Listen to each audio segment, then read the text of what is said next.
আজকের রেসিপি পাট শাক। আর আমার মনে হয় এভাবে যদি পাট শাক বানানো হয়, যে পছন্দ করে না সেও খাবে।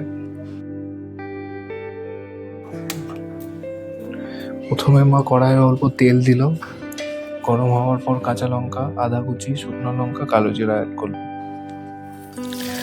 ফোড়নটা ভালো করে ভাজা হলে মা অ্যাড করলো পাট পাতা, শুধু পাতা, ছোট ছোট করে কাটা, লবণ।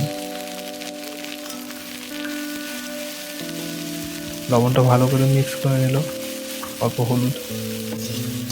হলুদও মিক্স করে নিল, ভেজে নিল ভালো করে।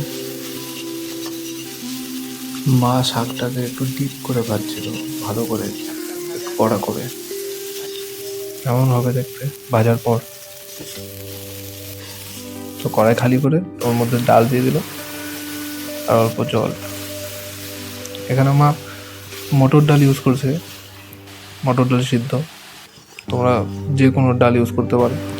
3-4 মিনিট জলটা ফোটার পর মা অ্যাড করলো ওই ভেজে রাখা পাট পাতা। তারপর হালকা মিক্স করলেই আমাদের রান্না রেডি।